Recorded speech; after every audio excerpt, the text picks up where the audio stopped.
बिस्मिल्लाहिर्रहमानिर्रहीम। ये रोजे कबूल हुए या नहीं, और वो मेयार ये है कि रमजान से पहले अल्लाह की मोहब्बत, अल्लाह का खौफ, मोहम्मद रसूलुल्लाह सल्लल्लाहु अलैहि वसल्लम की इताअत का जज्बा शौक हमारे अंदर पहले की बनिस्बत अगर कुछ बढ़ा है तो इसका मतलब यह हुआ है कि रोजे ने हमारे तकवा में यकीनन इजाफा किया है।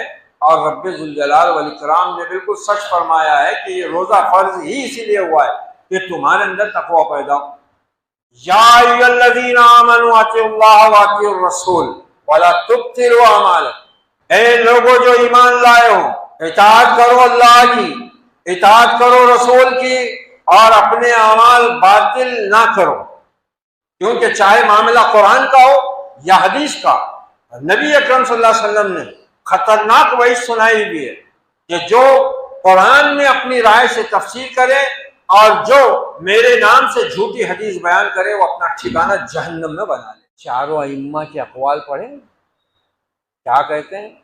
इमाम अबू हनीफा रहमतुल्लाह अलैह ने क्या फरमाया, इज़ा सहल हदीस फहुव मज़हबी, जब भी तुम्हें सही हदीस मिल जाए और मेरा कोई कौल, मेरा कोई बताया हुआ मसला उसके खिलाफ हो, मेरे मसले को छोड़ो, सही हदीस को इख्तियार करो, वही मेरा मजहब। तमाम चारों इम्मा के अक़वाल ऐसी आ गई।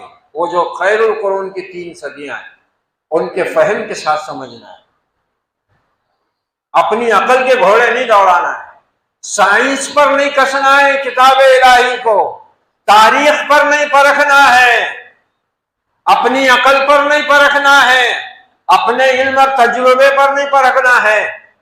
असली तालीम गांवों में तालीम पाने वाले यूनिवर्सिटियों से निकले हुए डॉक्टर, मास्टर, इंजीनियरों की अकल पर, उनके साइंस पर नहीं चलना है। गुमराही का खतरा ही नहीं, गुमराह हो रहे हैं लोग। मोहतरम ख़वातीन हज़रात, रमज़ान मुबारक का महीना आया भी और गुजर भी गया, और अब हमारे लिए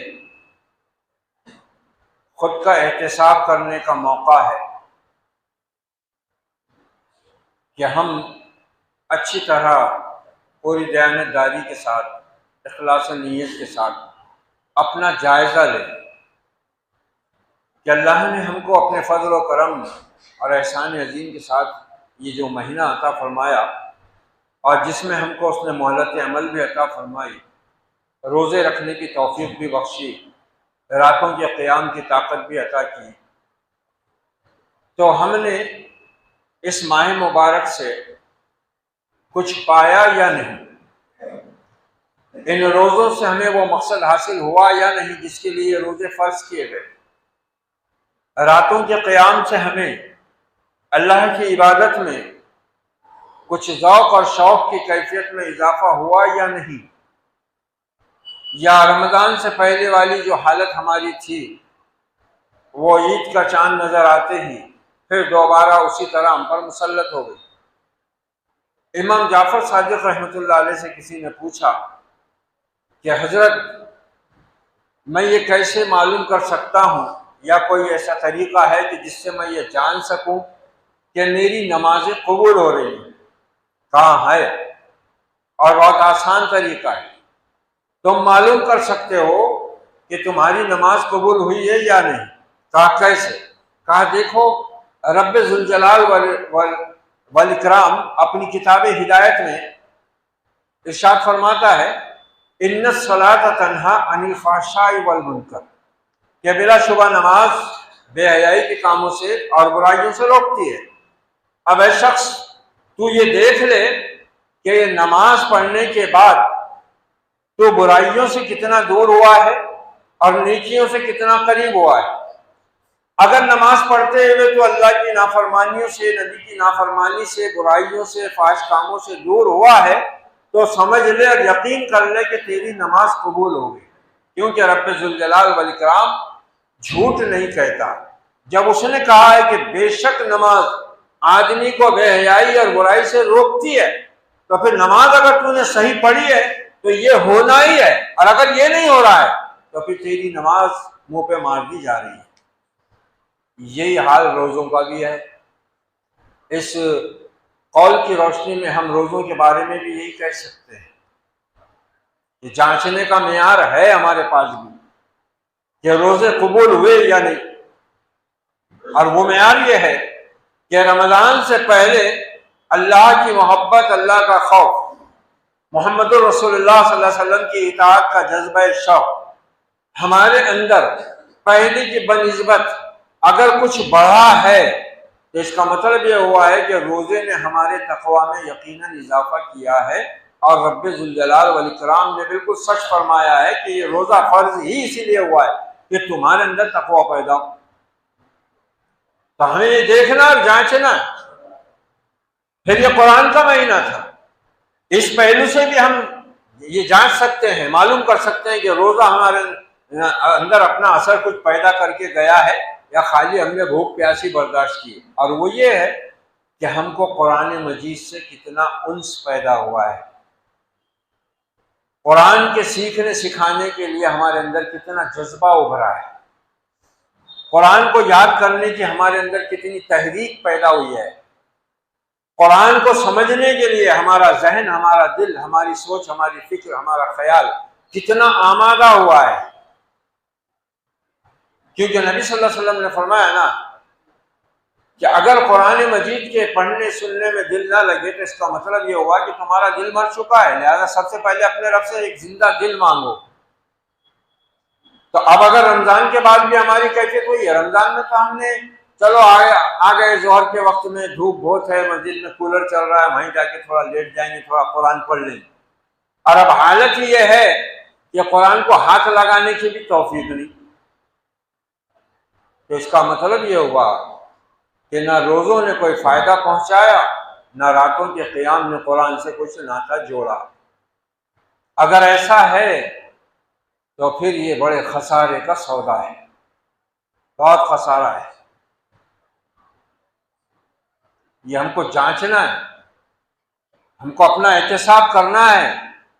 अगर हम अपने रोज़ों की हिफाजत चाहते हैं, अगर हम अल्लाह ताला के इस अज़ीम एहसान की शुक्रगुजारी अदा करने का जज्बा रखते हैं, तो उसका ये तरीक़ा है कि हम सिद्क़े दिल से, इखलास नीयत के साथ अपना जायज़ा लें कि इन रोज़ों की वजह से हमारे अंदर दीन कितना बढ़ा, अल्लाह का तक़वा में कितना इजाफा हुआ, मोहम्मद रसूलुल्लाह सल्लल्लाहु अलैहि वसल्लम के तरीक़े से मोहब्बत में कितना इजाफा हुआ, अल्लाह की किताबें हिदायत जो महफूज हालत में है। और आज अल्हम्दुलिल्लाह ये मिल्लत वाहिद मिल्लत है, ये कौम वाहिद कौम है जिनके पास अल्लाह का कलाम है और वो भी महफूज है। बाकी दुनिया में किसी कौम के पास उनके रब का कलाम मौजूद नहीं। यहूद और नसारा के पास जो मौजूद है वो तहरीफ शुदा है, जिसकी कुरान ने खुद तस्दीक की है। लेकिन कलाम इलाही कुरान मजीद, ये हम खुशनसीब हैं कि अल्लाह ने हमको इस कलाम पर ईमान के साथ इसको पढ़ने सुनने की अगर तौफीक दी है। मगर हकीकत यह है कि अगर इस लिहाज से मुसलमान दुनिया की सबसे खुशनसीब कौम है कि उनके पास अल्लाह का आखिरी महफूज कलाम हिदायत मौजूद है, तो सबसे बदनसीब और बदकिस्मत भी कौम यही है कि जितनी बेइतनाई और गफलत ये कौम इस किताब इलाही से बरतती है, उतनी किसी और चीज से नहीं बरतती। उतना और किसी चीज से इनका तगाफुल नहीं है जितना कुरान मजीद से है। ना उसके पढ़ने में दिल लगता है, ना उसके सुनने में दिल लगता है, ना उसके समझने में दिल लगता है। फिर दीन के नाम पर जो काम होते हैं, तो ये लोग भी इस किताब को वक्त ज़रूरत अपने मफाद के लिए, अपने इल्म की तारीफ के लिए, अपने दर्स, अपनी तकरीर की तारीफ के लिए इस्तेमाल करते हैं बस। बाकी फिर इस किताब से कोई वास्ता और नाता नहीं रहता। इसको समझना है, और वो भी समझना है कैसे? अपनी अकल, अपने इल्म के हिसाब से नहीं, बल्कि इसके लाने वाले के फहम और फिर उसकी तरबियत याफ्ता जमात सहाबा इकराम के फहम और फिर उन सहाबा के साथ शागिर्द ताबईन और फिर उन ताबईन के शागिर्द तबा ताबईन, वो जो खैरुल कुरून की 3 सदियां हैं, उनके फहम के साथ समझना है। अपनी अकल के घोड़े नहीं दौड़ाना है, साइंस पर नहीं कसना है, किताब इलाही को तारीख पर नहीं परखना है, अपनी अकल पर नहीं परखना है, अपने इल्म और तजुर्बे पर नहीं परखना है। असली तालीम गांवों में तालीम पाने वाले यूनिवर्सिटियों से निकले हुए डॉक्टर, मास्टर, इंजीनियरों की अकल पर, उनके सेंस पर नहीं चलना है।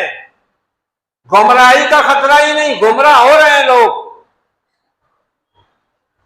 और फिर उनका भी फहम नहीं जो अंधे बहरे होकर किताब और सुन्नत के अलावा किसी और चीज में अपना दीन और अपना ईमान ढूंढते फिरते हैं, चाहे वक्त के कितने ही बड़े अल्लामा और फेमस स्कॉलर क्यों ना हो।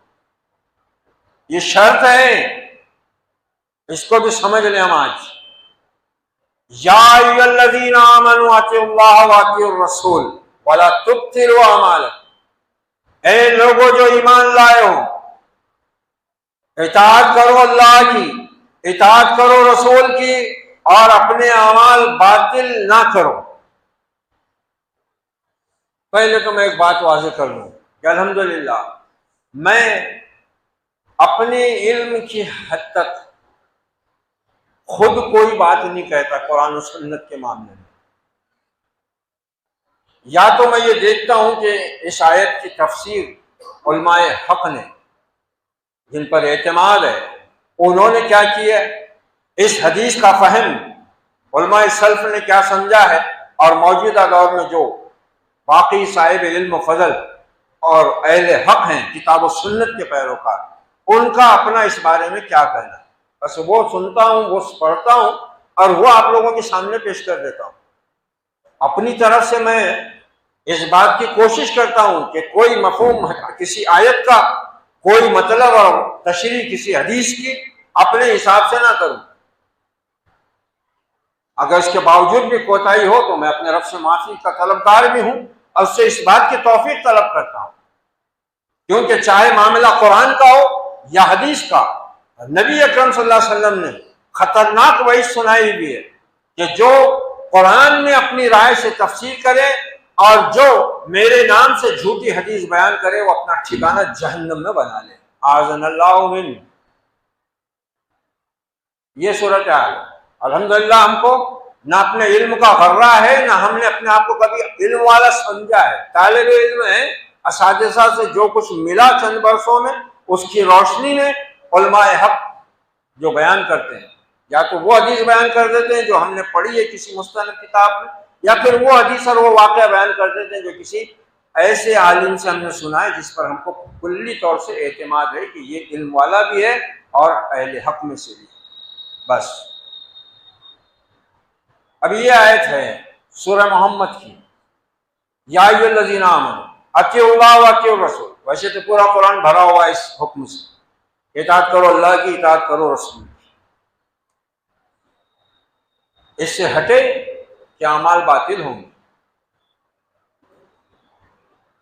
अब शेखुल इस्लाम इमाम इब्न तैमिया रहमतुल्लाह अलैह फरमाते हैं, इस्लाम के 2 असासी उसूल हैं, 2 बुनियादी उसूल। नंबर 1, अल्लाह नाअबुदु इल्लल्लाह। सबसे पहला और बुनियादी उसूल तो यह इस्लाम का कि इबादत सिर्फ अल्लाह की करनी है, उसके सिवा किसी की बंदगी और इबादत नहीं। पहला उसूल। दूसरा बुनियादी उसूल क्या है, ये खूब अच्छी तरह समझ लें हम। दूसरा बुनियादी उसूल यह है कि इबादत उस तरीके पर करनी है जो तरीका अल्लाह ने अपने प्यारे रसूल पर नाजिल फरमाकर उसको आपकी उम्मत के लिए मुतय्यन फरमा दिया। इबादत सिर्फ अल्लाह की और तरीका सिर्फ मोहम्मदुर रसूलुल्लाह सल्लल्लाहु अलैहि वसल्लम। क्यों?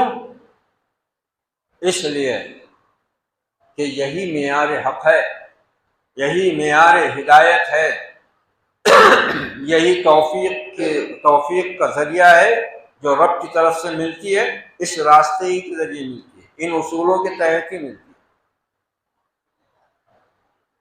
वरना नबी के ज़माने में जबकि आपकी ज़ात मुबारक मौजूद थी, मुनाफिक भी थे, काफिर भी थे।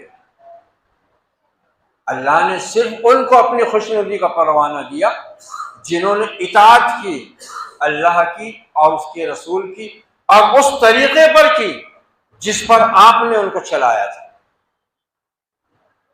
मुस्लिम में हजरत जाबिर इब्न अब्दुल्लाह रज़ी अल्लाह अन्हु की रिवायत फरमाते हैं कि जुमा का दिन था, आप सल्लल्लाहु अलैहि वसल्लम ने हजरत अब्दुल्ला इब्न रवाह को रज़ी अल्लाह अन्हु एक गज़बे का सरबराह बनाकर हुक्म दिया कि तुम लोग सुबह होते ही रवाना हो जाओ। गौर से सुन लो ज़रा, अमल खाली अमल ही नहीं होता, उसकी भी बहुत शर्तें हैं।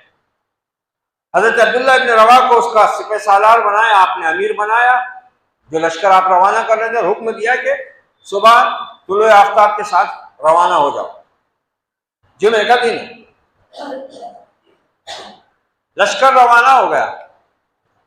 लश्कर के अमीर अब्दुल्ला इब्न रवाह ने ख्याल किया मेरे पास तेज सवारी है, क्यों ना मैं जुमा मोहम्मद रसूलुल्लाह के साथ पढ़कर निकल जाऊं।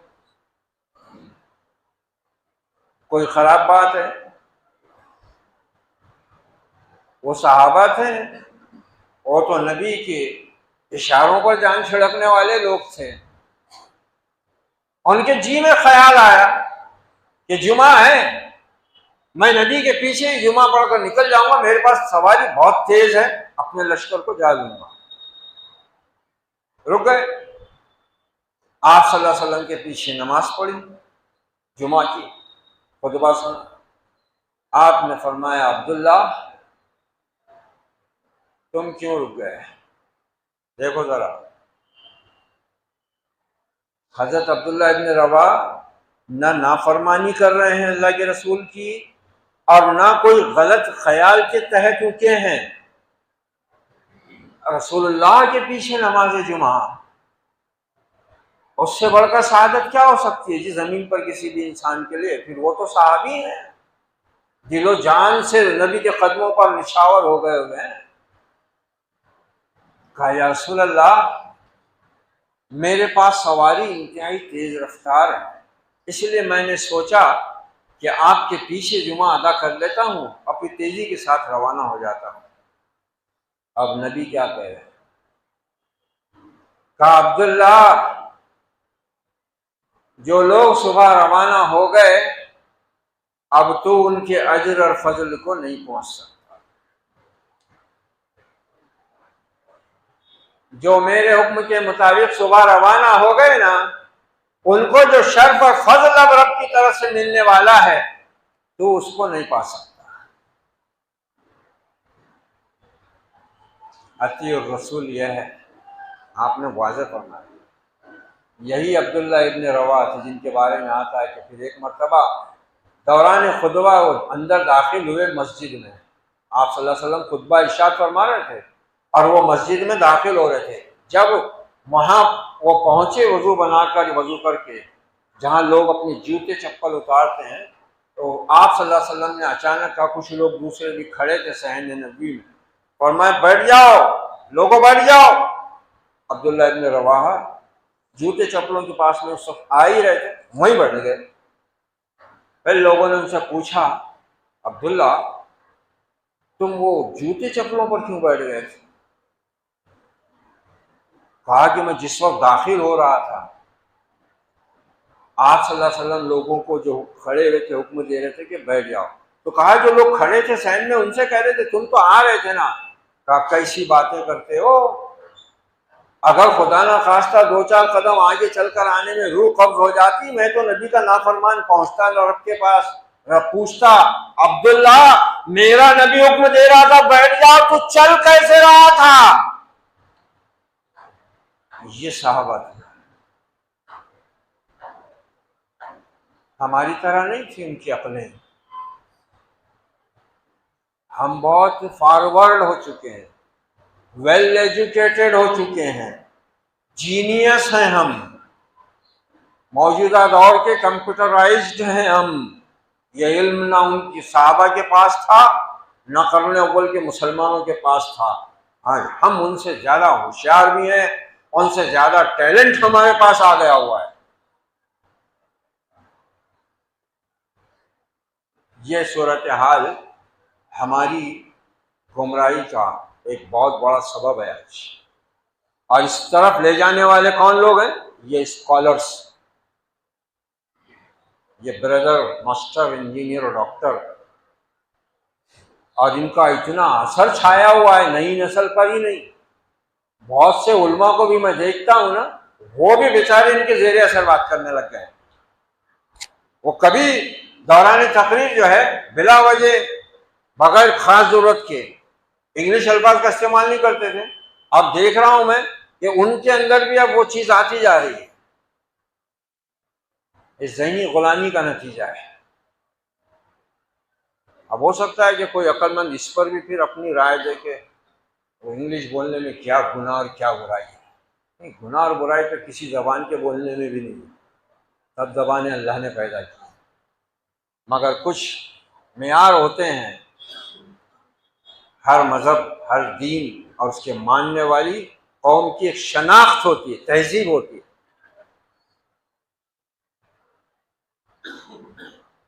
और वो जब दूसरी कौम होती, काफिर कौम होती, जिनकी तकलीफ से वैसे भी बचने का हुक्म दिया गया है, जब उनकी ज़बान को, उनकी तहजीब को, उनके लिबास को पसंद करते हैं ना, तो बकौल हज़रत गालिब के, बेखुदी बेसबब नहीं गालिब, कुछ तो है जिसकी पर्दादारी है, कुछ तो है।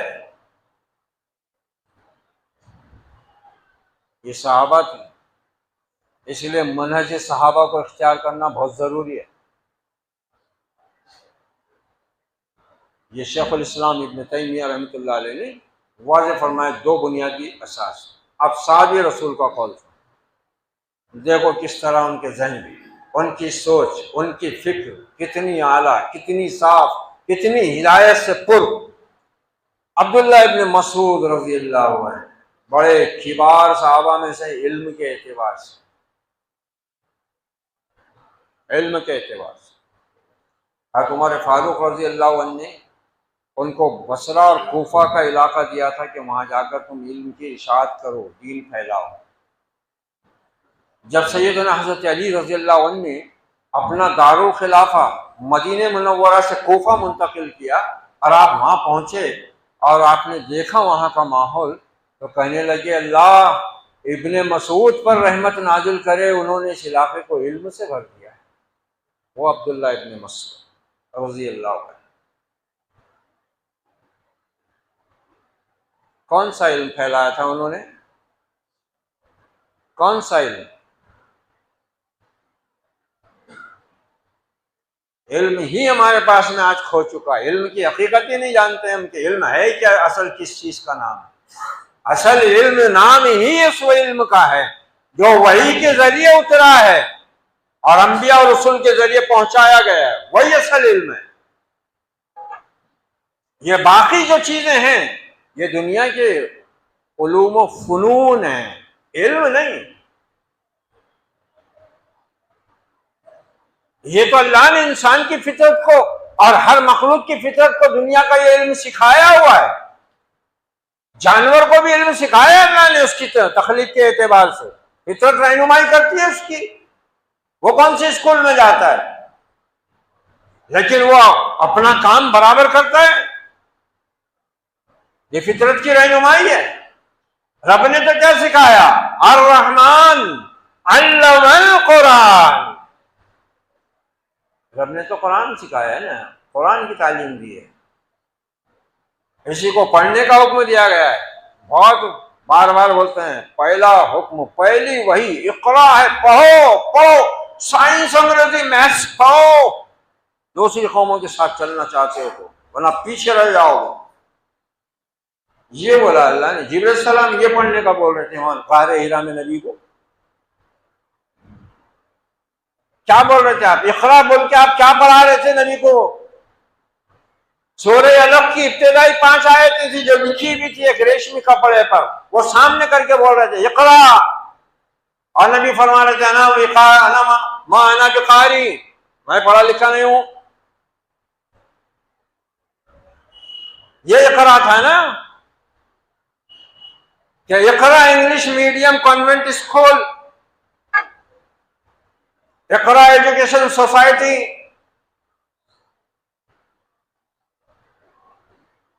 किधर जा रहे हो? क्या दिमागों में भरा हुआ है? शुक्र मानो उन फटे हाल मौलवियों का जो आज भी थोड़ी तनख्वाह के अंदर कम से कम तुम्हारे बच्चों को मुसलमान रखे हुए हैं। वरना तो जो हजरत अकबर ने कहा था कि वो कत्ल से बच्चों के यूं बदनाम ना होता, अफसोस के फिरौन को कॉलेज की ना सूझी। और जो अल्लामा ने कहा था, मगरिबी तालीम के समंदर में डूबने वाले ने, barrister doctor sir Mohammad Iqbal रहमतुल्लाह अलैह ने कहा था, लड़कियां पढ़ रही हैं अंग्रेजी, ढूंढ लिए कौम ने फला की राह। ये ड्रामा दिखाएगा क्या सीन, पर्दा उठने की मुंतजिर है निगाह। लाखों की तादाद में लड़कियां मुर्तद हो रही हैं, जहेज का नाम लेके अपना पल्लो झाड़ रहे हैं ये तालीम के मतवाले, जिन्होंने लड़कियों को कॉलेज में भिजाया है दीन के नाम पर, इकरा के नाम पर। मुर्तद हो रही हैं मुसलमान लड़कियां इन कॉलेज और यूनिवर्सिटियों की देन से। और ऐसी अहमक कौम है, एक निकाब पोश लड़की जिसका पर्दा भी शरई नहीं, वो यूनिवर्सिटी में टॉप कर ले तो ऐसी उसकी मदासराई होती है अखबारों में, न्यूज चैनलों पर, अपनी तकरीरों में कि वाह कितना बड़ा काम कर दिया इसने, यूनिवर्सिटी में टॉप किए। पर बापर्दा लड़की ये आ रहे हैं व्हाट्सएप के ऊपर, कसीदे चल रहे हैं। जिस जगह जाना ही हराम है मुसलमान लड़की के लिए, वहां क्या दीन का काम करेगी भाई? देखो यहां सहाबा का तर्ज अमल क्या है, सहाबा का तर्ज अमल क्या है। अब्दुल्लाह इब्न मसूद रज़ी अल्लाह अन्हु क्या कहते हैं, ला यनफ़उ क़ौलुन इल्ला बिअमल, बात फायदा नहीं देती, असर नहीं दिखाती अमल के बगैर।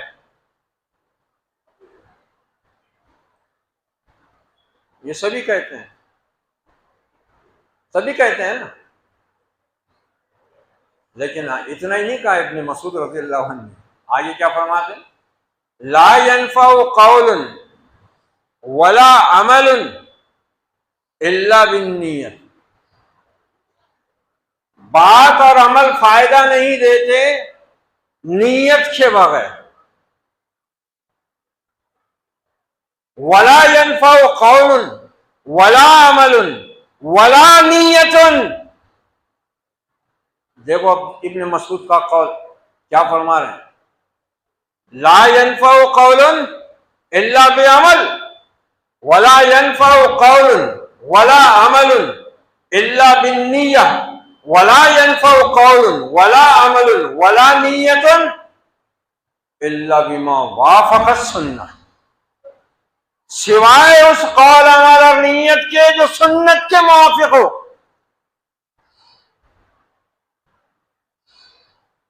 सुन्नत के मुवाफ़िक़ अगर कौल नहीं है, अमल नहीं है, नीयत नहीं है, वो रद्द है। मन अमिला अमलन लैसा अलैहि अम्रुना फहुव रद्दुन, जिसने कोई ऐसा अमल किया जिस पर हमारा हुक्म नहीं है, मोहम्मद रसूलुल्लाह का फरमान, फहुव रद्दुन, वो मरदूद है, उसका करने वाला भी मरदूद है। उम्मुल मोमिनीन आयशा सिद्दीक़ा वाली रिवायत भी, जिसके थोड़ा सा लफ्ज बदले हुए हैं, मन आदसा फी अमरिना हाज़ा मा लैसा मिन्हु फहुव रद्दुन, जिसने हमारे इस दीन में, हमारे इस अम्र में कोई नई चीज पैदा की, इजाद की, वो रद्द है, मरदूद है। अब दीन को तो सीखना है ही नहीं, सिखाना है ही नहीं। इतना शौक चढ़ा है मुसलमानों को अपनी औलाद को अंग्रेजी पढ़ाने का कि मासूम जहनों को 3 साल 4 साल की उम्र जिनकी है वो इंग्लिश स्कूलों में दाखिल करा रहे हैं। भूत सवार है अंग्रेजी जबान का। मोहम्मद रसूलुल्लाह सल्लल्लाहु अलैहि वसल्लम फरमाते हैं, जब बच्चा बोलना सीखे उसकी जबान पर तौहीद के कलिमात चढ़ाओ।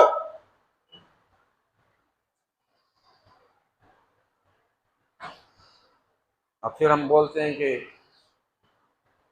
हालात खराब है। डालकर पर्दा अपनी जात पर हर एक कह रहा है जमाना खराब। क्या पता कर रहे हैं हम उस किताब हिदायत का, उस नबी रहमत की शरीयत और सीरत का, जिसके हम कलमा गो हैं, कलमे के जरिए जिससे हमने अहद और पैमान बांधा है कि अल्लाह के सिवा किसी को माबूद नहीं मानेंगे, मोहम्मद रसूलुल्लाह के सिवा किसी को अपना रहबर नहीं तस्लीम करेंगे। नहीं, हाफिज इब्न रजब रहमतुल्लाह अलैह उन्होंने इस हदीस के बारे में बहुत जामे बात इरशाद फरमाई है। ये जो हदीस मैंने पढ़ी, मन अमिला अमलन लैसा अलैहि अमरुना फहुवा रद्दुन, जिस किसी अमल करने वाले ने ऐसा अमल किया जिस पर हमारा हुक्म नहीं है वो मरदूद है। हाफिज इब्न रजब रहमतुल्लाह अलैह फरमाते हैं कि इस्लाम में 2 मीज़ान हैं, 2 तराजू हैं, एक बातिनी एक ज़ाहिरी।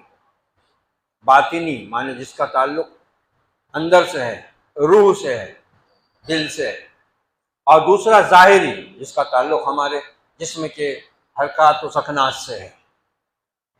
बातिनी मीज़ान ये है इस्लाम की, उसकी दलील वो ये हदीस पेश करते हैं, इन्नमल अमालु बिन्नियात व इन्नमा लिकुल्लि इम्रिइन मा नवा। तमाम अमाल का दारो मदार नीयत पर है और हर उस शख्स के लिए वही कुछ है जिसकी उसने नीयत की है। क्योंकि अब मामला नीयत का है, अंदर का मामला है, रब जानता है, इसलिए ये बातिनी मीज़ान है। ज़ाहिरी मीज़ान क्या है? मोमिन के ईमान, तकवा, परहेजगारी, अकीदे की सच्चाई का सबूत क्या है? वो ये हदीस बयान फरमा रहे हैं हाफिज इब्न रजब रहमतुल्लाह अलैह कि ज़ाहिर में मोमिन हर उस काम से बचे जो नबी ने रद्द फरमा दिया है।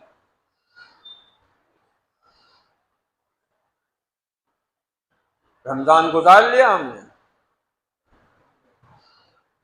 देख लो आज मस्जिदों की हालत क्या है, जायजा ले लो अपना, खुद हमारे अपने दिल की कैफियत क्या है, हमारे अमल की कैफियत क्या है। कुछ इजाफा हुआ? बच्चों को दीनी तालीम दिलाने की हमारे अंदर कोई तहरीक पैदा हुई? अल्लामा जहाँ इस मिल्लत की शानदार माजी के कसीदे कहते रहे, वहाँ इस मिल्लत के मुर्दा हाल के मरसिए भी पढ़ कर गए। जब मस्जिद कुर्तुबा पहुँचे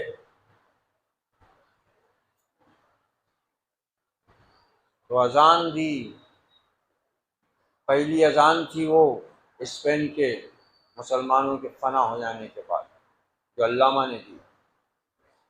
महराब में 2 रकअत नमाज अदा की और मस्जिद कुर्तुबा के नाम से एक इंतहाई दर्द अंगेज नज्म रकम कर दी, जिसका एक शेर ये है, नक्श हैं सब ना तमाम खूने जिगर के बगैर, नगमा है सौदाए खाम खूने जिगर के बगैर। और वो सब हालात देख कर आकर फिर जब पहुँचे बर्र सगीर में तो मुसलमानों से कहा, मुसलमानों इन फटेहाल मौलवियों की कदर कर लो। ये चटाइयों पर बैठकर मिट्टी के लोटे से पानी पीने वाले लोग, ये तुम्हारी जिंदगी का सामान है। मैं स्पेन को देख कर आ रहा हूं, अगर ये ना होते आज इस बर्रे सगीर में अंग्रेज मुसलमानों का वही हाल कर चुका होता जो उन्होंने स्पेन में किया। कदर करो, इल्म दीन की अहमियत को समझो, जानना पड़ेगा दीन को, समझना पड़ेगा दीन के अमल को नबी के तरीके से। क्या फरमाया नबी ने? क़ाल रसूलुल्लाह सल्लल्लाहु अलैहि वसल्लम इन्ना रजुलन ला युसल्ली सित्तीन सनतन मा तुक़बला मिन्हु सलातुन। वो खतरनाक हदीस है, गौर से सुनो। नमाज जो दीन की असल रूह है, दीन का सुकून है, जिसको हम ज़ाये करके बैठे हुए हैं, आप फरमाते हैं इन्ना रजुलन ला युसल्ली सित्तीन सनतन, एक आदमी 60 साल तक नमाज पढ़ता रहता है। मा तुक़बलु मिन्हु सलातुन, हालांकि हालत ये होती है कि उसकी नमाज ही कबूल नहीं हो रही। 60 साल हो गए नमाज पढ़ते, 60 साल, सित्तीन सन। इन्ना रजुलन ला युसल्ली सित्तीन सनतन मा तुक़बलु मिन्हु सलातुन, 60 साल से इबादत कर रहा है मगर उसकी नमाज कबूल नहीं हो रही है। मोहम्मदुर रसूलुल्लाह बयान फरमा रहे हैं, कोई आलिम कोई मुफ्ती का फतवा नहीं, नमाज कबूल नहीं हो रही है। क्यों? क्यों फरमाया आपने? एक आदमी 60 साल से नमाज पढ़ता जा रहा है, पढ़ता जा रहा है, तहज्जुद भी हो रही है, चाश्त भी पढ़ रहा है, अव्वाबीन भी पढ़ रहा है, तरावी में भी खड़ा हुआ है, फर्ज नमाज भी सब हो रहा है, मगर नबी फरमा रहे हैं कि मा तुक़बल मिन्हु सलातुन, उसकी नमाज ही कबूल नहीं हो रही। लअल्लहु, इसलिए कि शायद वो युतिम्मु रुकुअहा वला युतिम्मु सुजूदहा व युतिम्मु सुजूदहा वला युतिम्मु रुकुअहा, वो रुकू बराबर करता है तो सजदा पूरा नहीं, सजदा पूरा करता है तो रुकू सही नहीं, लिहाजा नमाज सही नहीं। फिर वो मुसीह सलात वाली हदीस मशहूर, एक सहाबी आए, आप बैठे हुए तशरीफ फरमाए सहाबा के साथ, वो आए, एक तरफ जाकर उन्होंने 2 रकअत नमाज अदा की। आप सल्लल्लाहु अलैहि वसल्लम ने उनको देखा, 2 रकअत पढ़कर आए और आपसे फरमाया अस्सलामु अलैका या रसूलल्लाह सल्लल्लाहु अलैहि वसल्लम। आपने फरमाया फर्जी फसल्ली इन्नका लन तुसल्ली, जा नमाज दोबारा पढ़, तूने नमाज नहीं पढ़ी। वो सहाबी रसूल, वो सहाबी है, वो टैलेंट नहीं था उनमें, जहानत बहुत थी, जीनियस नहीं थे वो, लेकिन मुती फरमान बहुत थे। वो वापस गए, फिर 2 रकअत पढ़कर फिर उसी तरीके से आकर सलाम किया। आपने फिर वही अल्फाज दोहराए, इरजी फसल्ली इन्नका लन तुसल्ली, पलट जा नमाज पढ़ो, तूने नमाज पढ़ी ही नहीं। फिर गए, फिर नमाज पढ़कर आकर फिर आपकी खिदमत में सलाम किया,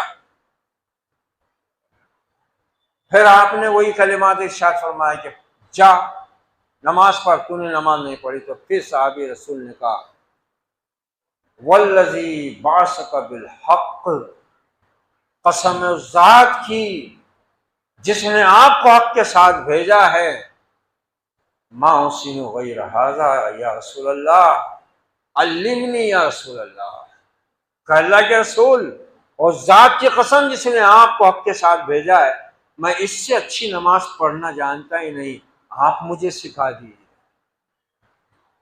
आप सिखा दीजिए मुझे, अल्लिमनी या रसूल अल्लाह। सीखेंगे हम नमाज, अभी जनाजा पढ़ाया मैंने परसों, एक नौजवान इंतकाल कर गया बेचारा, अल्लाह मग़फ़िरत फरमाए।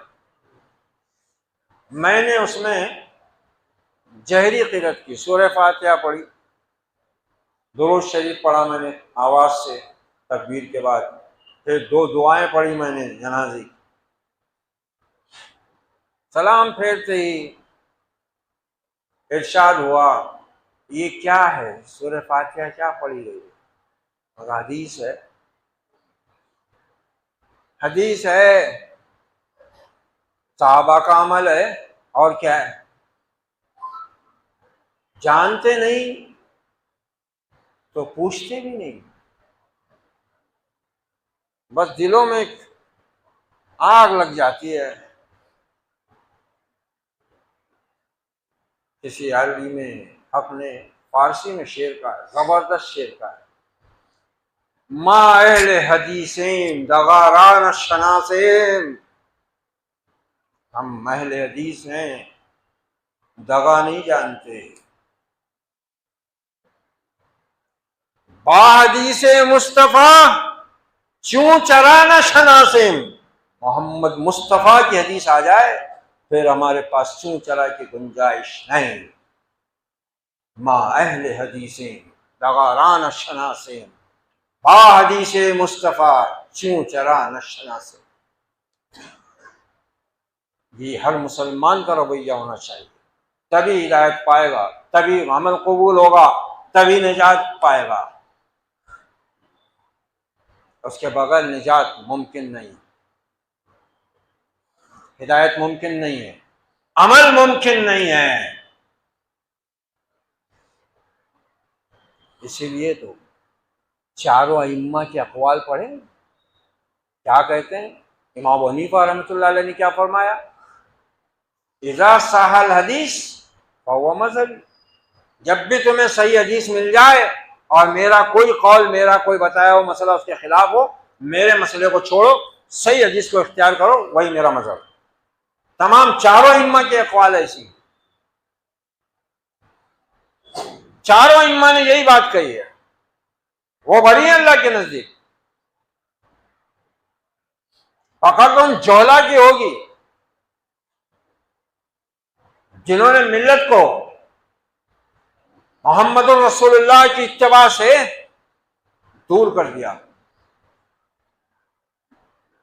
और मिल्लत के इंतशार में, इफ्तिराक में, मजहब के टुकड़े करने में अपनी इस जाहिलाना ताअस्सुब को पूरी तरह उम्मत के सरों में समा कर रख दिया हुआ है, दिलों में बिठा कर रख दी गई ये बात। ना इमाम अबू हनीफा रहमतुल्लाह अलैह ने किताब और सुन्नत के होते हुए अपने जी से कोई बात कही है, इसलिए उनको ये कहना पड़ा, क्योंकि हदीस ही उनके ज़माने में इस तरह मौजूद नहीं थी जैसी आज हमारे पास।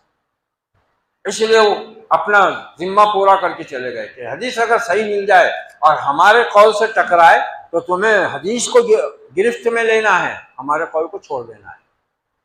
इमाम अबू यूसुफ रहमतुल्लाह अलैह, इमाम अबू हनीफा के शागिर्द अजीम, जिनकी वजह से इमाम साहब का मसलक फैला दुनिया में, किताबुल खिराज बेहतरीन किताब है इमाम साहब की, जिसको तमाम ही मसलक के उलमा पढ़ते भी हैं और दलाइल भी इससे वो अखज़ करते हैं। क्या फरमाते हैं मालूम है? जब आखिरी वक्त आया, लोग जमा हो गए तो कहा, कुल्लु मा अफ्तैतु फ़क़द रजातु अन इल्ला मा वाफ़क़ल किताब व सुन्ना, जितने फतवे मैंने जिंदगी में दिए हैं उन सबको वापस लेता हूं, उन सब से रुजू करता हूं, सिवाय उन फतवों के जो किताब और सुन्नत के मुताबिक। वो अपना दामन छुड़ाकर चले गए, हो कल पकड़नी होनी है उनकी। उनको अल्लाह ने जो इल्म दिया, जैसा उनके ज़माने में इल्म पहुंचा, जैसा उसके हिसाब से उन्होंने पूरी तक़वा और परहेज़गारी के साथ लोगों की रहनुमाई की, उन्होंने किताब और सुन्नत की रोशनी में की। आज कुछ लोग वो भी हैं जो उनके उन कौलों को पकड़ कर कहते हैं कि देखो ये हदीस के खिलाफ बोल कर गए, ये हदीस। हदीस के खिलाफ बोलकर नहीं गए हैं। मामला ये है कि वो हदीस उन तक पहुंची नहीं, या पहुंची तो उनके अपने इल्म के हिसाब से वो तरीका सही नहीं था जिस तरीके से उनके पास वो हदीस पहुंची, इसलिए उन्होंने उसको कबूल नहीं किया। तो अपनी जबानों को भी लगाम दो और उन नस्लाफ के बारे में अनसण बकने की बजाय होश के नाखुन लो, इल्म दीन सीखो।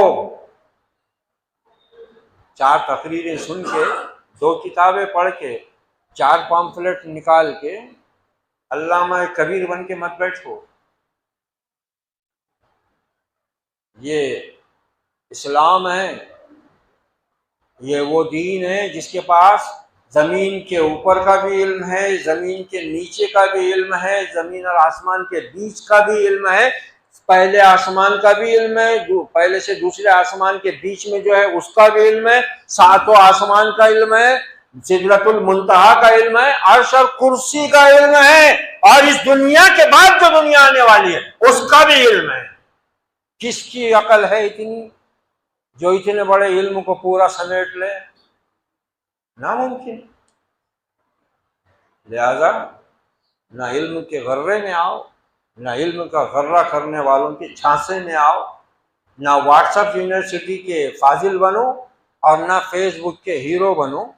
मुस्लिम बनो, मोहम्मदुर रसूलुल्लाह के उम्मती बनो, जन्नती सहाबा के तर्ज अमल को सीखो, समझो, अमल करो ताकि हिदायत पाओ। ये रमज़ान का महीना ये सब कुछ सिखाकर गया है। संभल जाओ, संभल जाओ, सीख लो, दीन सीखो, जरूरी है, फर्ज है।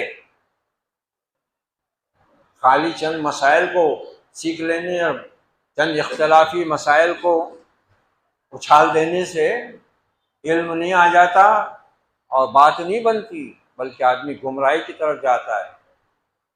अल्लाह ऐसे फितना परवर इल्म से भी और ऐसे फितना परवर इल्म वालों से भी इस उम्मत की हिफाजत फरमाए और हमें इखलास नीयत के साथ हर अमल किताब और सुन्नत के मुताबिक अदा करने की तौफीक और हिम्मत अता फरमाए। सहाबा का मेयार यही था। वो नबी की नाफरमानी जानबूझकर करने का तो सोच भी नहीं सकते थे।